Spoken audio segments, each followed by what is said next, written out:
Jangan lupa subscribe channel YouTube TVRI Bengkulu, like, komen, dan nyalakan notifikasinya.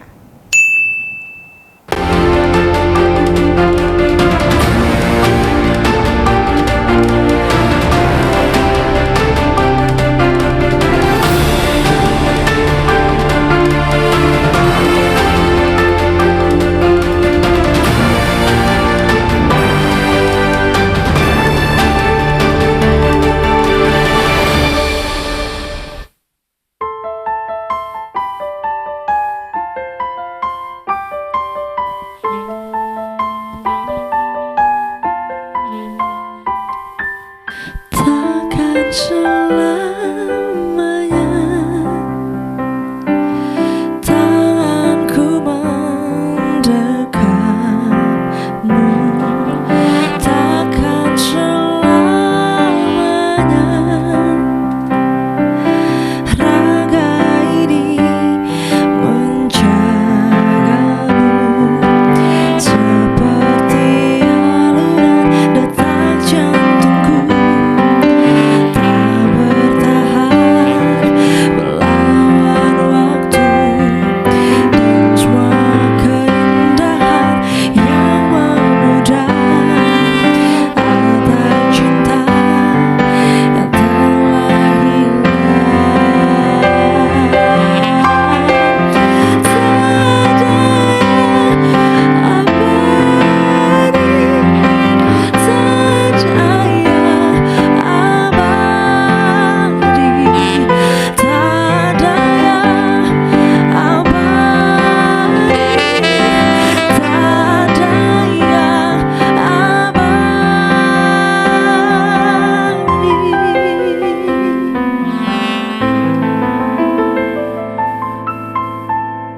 Baiklah pemirsa, terima kasih Anda masih bersama kami di Berendo TVRI Bengkulu. Kita lanjutkan diskusi kita pada sore hari ini terkait dengan fobia nih. Sebenarnya fobia ini apa dan apakah ada kaitannya dengan kejadian panic attack yang terjadi dalam tubuh manusia? Mungkin bisa dijawab oleh Bapak Wendri Surya Pratama. Sebenarnya ada kaitan? Enggak juga ya, Iva, karena ini fobia itu sendiri sebenarnya satu kategori terpisah dari gangguan panik, tadi serangan panik. Jadi sebenarnya untuk permasalahan gangguan mental itu ada kayak klaster-klasternya deh, Iva, gitu. Ada kelompok-kelompoknya gitu. Jadi kelompok umum itu ada gangguan kecemasan secara umum. Nah, di dalamnya banyak gangguan-gangguan seperti gangguan panik, gangguan fobia atau PTSD atau OCD. Beberapa orang sering sebut ya saya OCD. Nah, itu salah satu gangguan dengan kecemasan atau PTSD itu juga termasuk. Nah, fobia sendiri sebenarnya masuk dalam kategori gangguan kecemasan, tapi dia secara spesifik dengan satu benda atau hal yang secara khusus ya, Pak. Jadi kalau panik tadi kita bisa lihat seseorang merasa nggak nyaman, tapi dalam durasi rentang waktu yang singkat itu perasaannya kuat dengan beberapa gejala-gejala fisik dan kognitif tadi. Kalau fobia dia dengan satu benda yang itu spesifik. Itu sih. Berarti masih satu kategori. Masih ya, kategori tapi, dengan gangguan kecemasan. Berarti masih dalam gangguan kecemasan tapi berbeda subkategorinya ya Pak ya. Benar, tapi masih berbeda dalam satu kategori. Nah, untuk perbedaan ketakutan biasa dan fobia itu gimana Pak? Misalnya dia takut dengan kecoa nih, apakah itu udah bisa disebut fobia kecoa nih Pak? Betul. Nah, kita harus lihat sebenarnya sih Pak. Dia dalam gangguan kecemasan dan dia tetap kategori umumnya adalah gangguan kecemasan. Ketika kita berbicara tentang gangguan kecemasan, ada perasaan yang tidak nyaman dan Stefani tadi bilang bahwa spesifik kan nggak jelas nih. Kalau orang cemas nggak jelas objeknya gitu kan. Sama kalau fobia objeknya ada tapi ketakutannya nggak rasional dan nggak begitu jelas nih sih, Pak. Misalnya wajar nggak kalau orang takut dengan kecoa gitu. Kan sesuatu hal yang dianggap biasa saja oleh seseorang atau hal makhluk kecil yang seharusnya orang nggak takut gitu kan. Nah, kalau perasaannya tidak menyenangkannya itu berulang, terus perasaannya itu sangat tidak nyaman dengan durasi yang lama dan itu beberapa kali, nah ini bisa jadi kemungkinan dia mengalami gangguan fobia. Tapi kalau misalnya ada hewan yang apa ya, saya fobia singa gitu, fobia harimau, ya bisa jadi ini bukan fobia gitu. Atau sekedar takut ya, kaget gitu, itu mungkin bisa jadi seseorang bukan fobia gitu Syifa. Jadi kita butuh lihat perbedaannya ketika ini sudah berulang kali, terus perasaan yang dirasakan itu benar-benar sangat kuat ya Syifa. Jadi kayaknya berdebar-debar, kayak sulit bernafas gitu kan, atau jadi keringatan atau gemeteran. Nah, itu juga jadi tanda-tanda utama, oh ternyata ini arahnya ke gangguan kecemasan. Baik, kalau kita udah menyadari beberapa gejala tadi, walaupun udah ada beberapa gejala, kita nggak boleh diagnosis sendiri ya Pak, tetap Iya, harus betul. menghadap ke tenaga medis yang profesional. Nah, terkait dengan orang-orang yang di sekitar kita mengalami fobia nih Pak, apakah kita sebagai orang awam memiliki kompetensi untuk mendorong dia untuk nggak fobia lagi nih? Jadi kita paksa nih, misalnya dia takut kucing, kita datangkan semua kucing-kucing, jadi dia biar nggak fobia lagi gitu Pak. Ya, namanya fobia mungkin sebagian orang menganggap ini sesuatu hal yang sepele ya. Kok sama kecoa aja takut, sama kucing kok bisa fobia sih, takut gitu kan. Tapi ketika seseorang mengalami gangguan, ini bukan hal sesederhana dia takut dengan benda itu, tapi ada proses di dalamnya Syifa.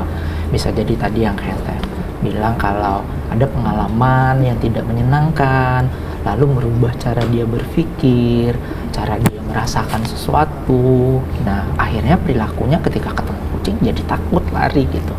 Jadi, bisakah teman-teman sekitar atau orang-orang terdekat mendorong seseorang itu sembuh dari fobianya? Jawabannya bisa.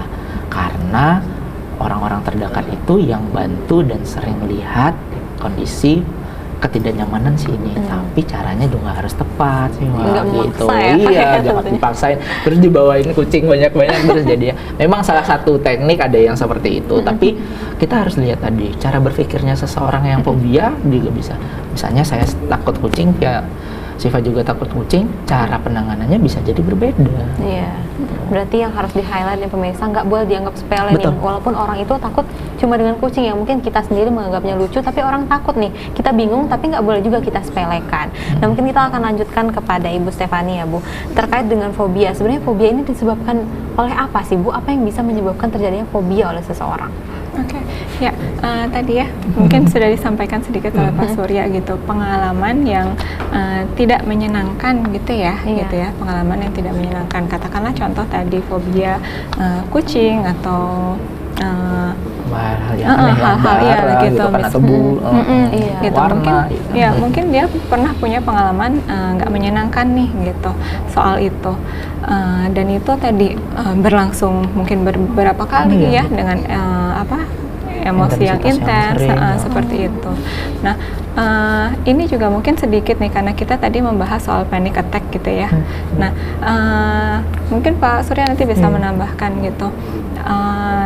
Orang-orang yang sudah sering kali mengalami panic attack gitu ya Pak, itu juga kan gini, mereka berkali-kali nih merasakan kondisi yang nggak enak tadi ya gitu ya, mendapatkan serangan panik gitu.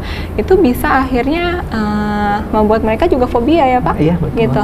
Akhirnya gitu bisa jadi membuat mereka mungkin ketika mereka mengalami serangan panik misalnya di keramaian, bisa jadi nantinya mereka akan fobia tempat yang ramai, katakanlah seperti itu gitu, karena tadi pengalaman mengalami serangan panik itu sebegitu nggak enak gitu. Atau contoh konkret juga yang sering terjadi, orang panik ketika naik pesawat, bisa jadi dia jadinya nanti takut, fobia dengan ketinggian segala macam gitu. Berarti Jadi saling bisa keterkaitan. kemungkinan ke arah sana juga bisa. Iya, berarti karena adanya keterkaitan tadi ya Pak, dan juga adanya serangan berulang menyebabkan adanya dari panic attack malah merambat ke terjadinya fobia. Nah, terkait dengan anxiety yang salah satunya juga sering dibahas nih Bu ya. Sebenarnya anxiety disorder-nya apa sama dengan panic attack tadi atau masih di subkategori yang sama seperti yang disampaikan oleh Bapak Surya tadi? Ya, masih dalam kategori kategori yang sama gitu ya. Hanya tadi mereka berbeda jenis Iya. gitu sebetulnya, tapi masih dalam kategori yang sama. Untuk perbedaannya dari anxiety dengan panic attack ini gimana Ibu? Ya, kalau tadi kan panic attack atau kalau udah berulang itu menjadi panic disorder gitu ya. Tadi yang seperti di awal kita sampaikan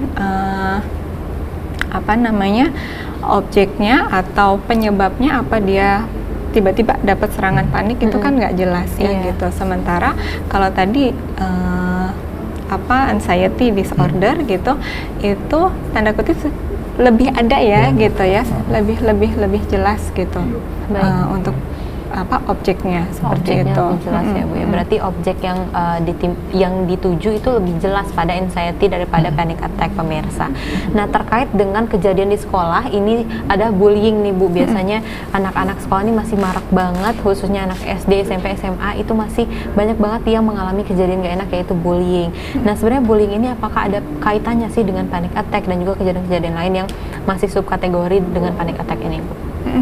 Ya, kalau ada kaitannya atau enggak, saya rasa tentu ada ya gitu. Apalagi kita tahu bahwa bullying itu termasuk salah satu pengalaman yang tentunya nggak menyenangkan buat siapapun yang mengalaminya gitu ya. Dan itu sangat memungkinkan sekali untuk membuat si korban bullying ini tuh mengalami trauma gitu. Jadi kembali tadi seperti yang kita bicarakan bahwa trauma itu yang akhirnya nanti bisa menyebabkan panic attack gitu. Seperti itu. Baiklah pemirsa, tentunya ada hubungan dari kejadian bullying yang dirasakan oleh siswa di sekolah dengan kejadian panic attack. Jadi kita harus mengawasi anak-anak kita yang ada di sekolah dan tetap memantau anak kita agar tidak terjadi kejadian gangguan kesehatan mental. Tetap bersama kami di Berendo TVRI Bengkulu.